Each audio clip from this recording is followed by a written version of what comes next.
Well, the human brain, as we know, is this impossibly complicated organ. 100 billion neurons, more capacity for thinking and processing knowledge than we could even conceive of. And the interesting thing is that we had these brains 25,000 years ago when we were living in caves with no artifacts or no tools. And the last 25,000 years has been the history of human evolution, learning how to understand and to activate and use our brains. And in the last 30 or 40 years, particularly in America, there have been several waves of technology that allow us to start communicating at the level of complexity that the brain deals with. We did much research in the 60s about activating the brain with psychoactive plants. Psychoactive plants are keys that open up different locks in the brain, or think of the different psychoactive plants, of which there are 70, 80, 90, or 100, triggering off or booting up or activating different circuits of the brain. And we've known, of course, human beings have known for thousands of years that the brain can be activated, and the visions and realities and complex, multi-sensual perspectives emerge, but there was no way to express them. We used to talk about the TV in the head. Here you have these literally millions of signals a second in your head, but no way of expressing them. Well, now the new computers and the new multimedia devices for storing, processing, and transmitting audio, visual, neon, icons on screens. This means that you can be in Tokyo and I can be in New York, and on both our screens we have realities that we are creating and sending to each other. This has all happened in the last 10 years. We're talking about the graphics of the sort that you have in the Macintosh computer, or even in the charged up Nintendo type toys, which like 50 million young Americans are using. The technology is here, and we're developing software now to help us use these instruments, the brain and the electronic possibilities. How do they interface, the brain and these electronic possibilities? The brain has this almost infinite possibilities for complex consciousness. And with the new computers and the microscopic, telescopic devices, we can screen many visions. But how to interface them? The interface, of course, is the mind. The human mind is the software that programs the brain. The problem is that most of us have our brains programmed and formatted, and we've opened up directories that I can speak English, and then I brought up in America many years ago when I was a child, and I'm stuck with that one program. So my mind is just one word processing program over and over again. With psychedelic vegetables, we're learning how to change programs, allow your mind to turn off and put yourself back in the original CPU, the control unit of your brain, where you can choose other dimensions, open up other files and folders in your brain, format, learn how to exit and quit, and open up mind programs. The mind is the software that handles the interface between the human brain with its complexities and the infinite possibilities of communicating with multimedia electronic technology. In your early work, you essentially said that every American had the right to experience themselves as God. Is there any opportunity for virtual reality to lead people back into these sacred experiences, which are such an integral aspect of everybody's humanity and consciousness?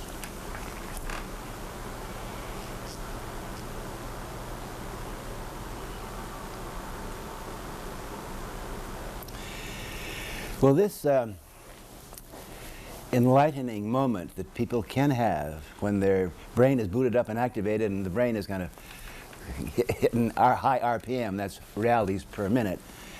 These moments, which usually are brought about by sacramental vegetables and plants, ethnobotanical psychoactive neurotransmitters. People have been having these for thousands of years, but it's been very hard to communicate them, particularly since the people that control organized religions don't want it known that the divine power and the ultimate wisdom is not in a church but inside each human being. That's the thing that it's an awesome responsibility, and that's been the goal of our work, to learn how this wonderful power that's within can be activated and booted up, and in such a way that you're not overwhelmed or confused, because sometimes if you're not prepared for this and you know it's going to happen and your brain suddenly moves into 3 or 4 dimensions faster, you can get very confused and disoriented, and if you're not in a very protective and supportive place, it can be really a very unpleasant experience, because we're used, we've been trained, we've been formatted, we've been kind of held down to 1, 2, 3 linear thinking, and throughout history, the sages and the prophets and the visionaries and the mystics have warned, be careful, know what you're doing when you do this. It's interesting that for the first maybe 12 years that personal computers have been available, and millions of people have been putting their own ideas on screens, the computer has never been used as a method of expressing inner, visionary, multimedia perspective.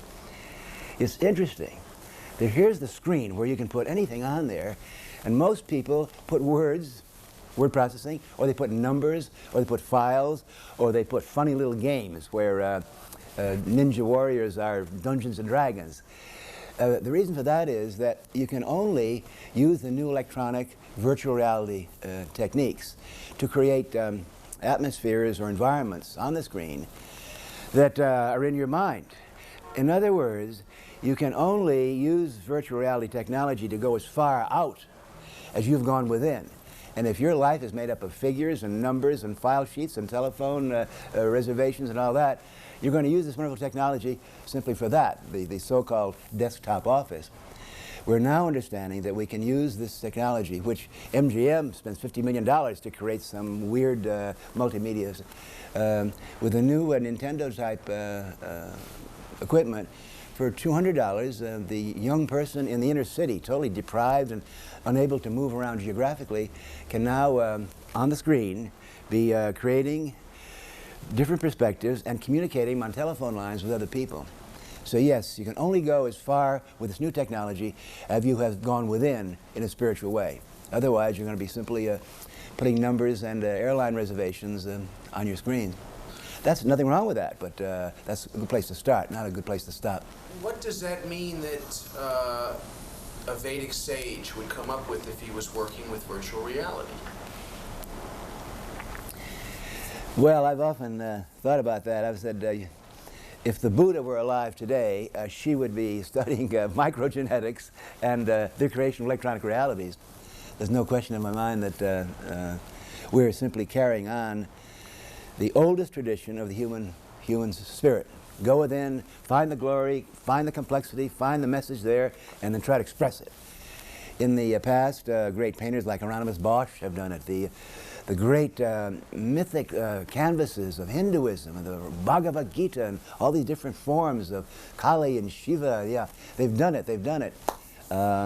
In the 60s, in a very crude way, we tried to, we developed what we call psychedelic light shows. Remember the Grateful Dead? And we would try to, and Rudy Stern, who is here with me now in the room, with neon, multimedia, 7, 10 slideshows going at the same time. We were trying to express outside, on canvas, on screens, the complexity and wonder within. And now, of course, it can be done electronically. Say Rudy Stern's light show, which required 20 slide projectors with 20 different operators, you can now put that on a Macintosh file, and brum, with a touch of hands, you can have it all happening. What we're talking about with virtual reality is empowering the individual to think more clearly, to use the mind as a movie scripting, movie-making device and communicating it. And the wonderful thing about virtual reality and the new electronic technology is they're inexpensive.